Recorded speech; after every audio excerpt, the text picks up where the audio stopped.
No salga de vuestra boca palabra desedificante, sino la que sirva para la necesaria edificación, comunicando la gracia a los oyentes. Y no provoquéis más al Espíritu Santo de Dios, con el cual fuisteis marcados para el día de la redención. Desterrad de entre vosotros todo exacerbamiento, animosidad, ira, pendencia, insulto y toda clase de maldad.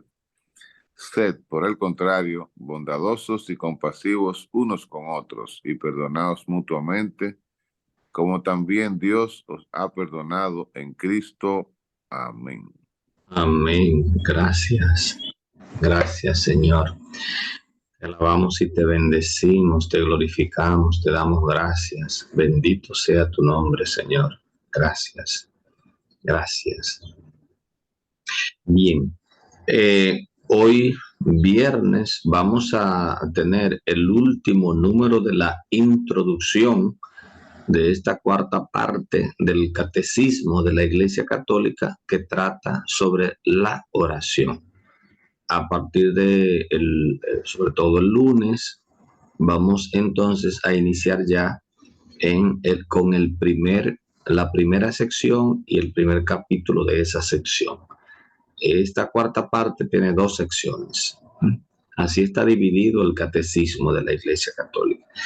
Yo quiero recordar que el catecismo de la Iglesia Católica es una recopilación de la fe de la Iglesia, de lo que la Iglesia cree, que se organiza fundamentalmente en función de la salvación de las almas y del proyecto de santidad.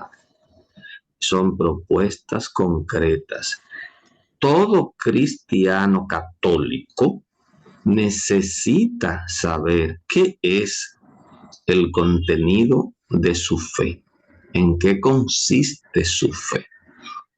¿Cómo yo puedo decir que creo en Dios, que soy seguidor de Cristo en la fe católica, si no conozco el contenido de la fe que yo quiero profesar?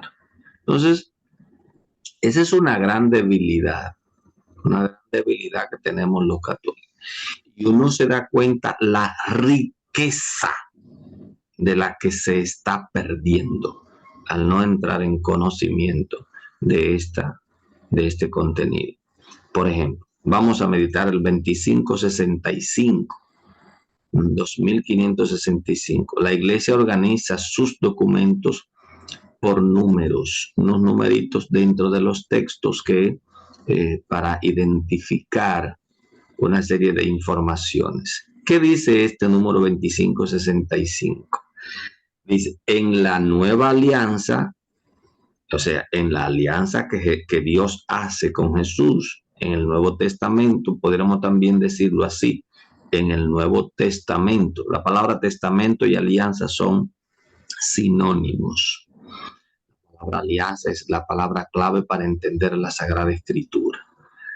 En la nueva alianza, la oración es la relación viva. Póngale atención a la palabra viva. Es una relación viva. ¿Qué quiere decir? Entre dos personas que se expresan amor mutuamente. Son dos corazones que palpitan, dos corazones que están latiendo. Hay vida en estos dos corazones que entran en relación.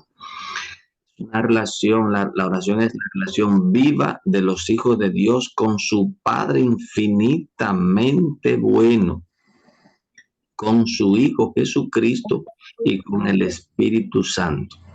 Es una relación viva con la Santísima Trinidad, con la Santísima Trinidad. De manera que es, lo primero que tenemos que reconocer es que hay una relación viva actuando de por medio. La gracia del reino es la unión de la Santísima Trinidad toda entera con el Espíritu todo entero. De manera, ¿qué quiere decir esto?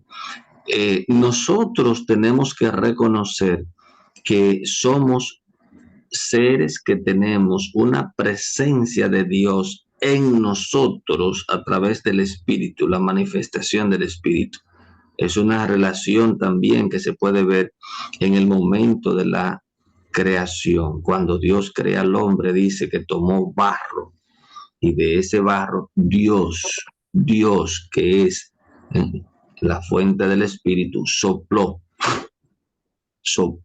El soplo es la presencia del Espíritu. ¿Dónde? En el alma.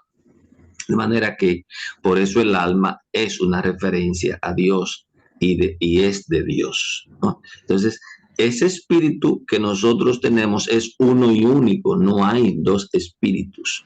El Espíritu Santo es el espíritu total y cada uno de nosotros tiene una especie de participación de ese mismo espíritu en ti y en mí. De manera que crecerá más esa participación en la medida en que yo soy consciente que yo soy templo de ese Espíritu Santo. Soy templo del Espíritu, o sea, el Espíritu habita en mí. Y el lugar propio donde habita el Espíritu es esa dimensión anímica. Por eso cuando entra en contacto con la materia, el Espíritu, hay vida. Hay vida, o sea, hay animación. Yo le invito a usted cualquier día de estos, que usted vaya a un velatorio, cuando vea a un difunto, cuando ya vea ese cuerpo que está ahí inerte, y observe lo siguiente: ya ahí no hay vida. ¿Por qué? Porque no hay animación. ¿Por qué? Porque el alma ha salido. ¿Por qué? Porque en el alma estaba el Espíritu Santo.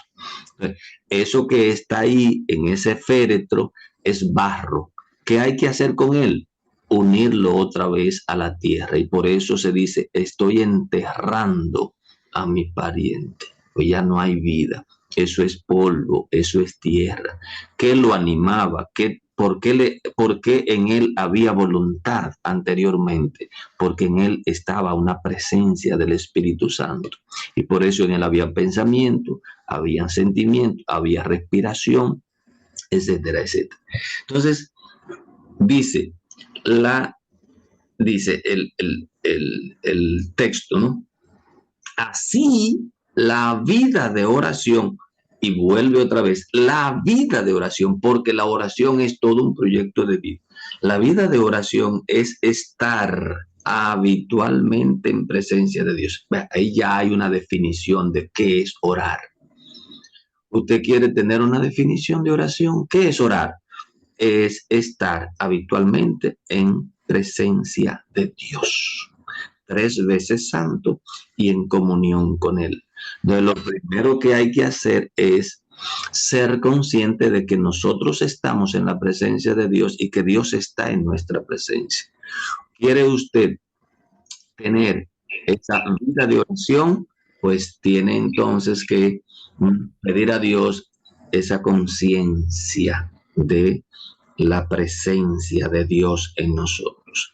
Dice: esta comunión de vida es posible siempre porque mediante el bautismo, nuestra consagración bautismal, nos hemos convertido en un mismo ser con Cristo. Con Cristo hemos muerto y con Cristo hemos resucitado por nuestro bautismo. En la consagración bautismal, pues nos hacemos uno con Cristo. El padre Luis Marí Parán, que es el fundador del Instituto Voluntas Dei, decía: por el bautismo nosotros somos otro Cristo caminando hoy en la tierra. O sea, usted es otro Cristo hoy, aquí, caminando en la tierra, porque Cristo está en ti y tú estás en Cristo. Por eso nosotros nos llamamos cristianos, por la condición de bautizado, que quiere decir ungidos. Dice: la oración es cristiana en tanto y en cuanto, ahí al texto le faltó una I, en tanto y en cuanto es comunión con Cristo y se extiende por la iglesia, que es su cuerpo.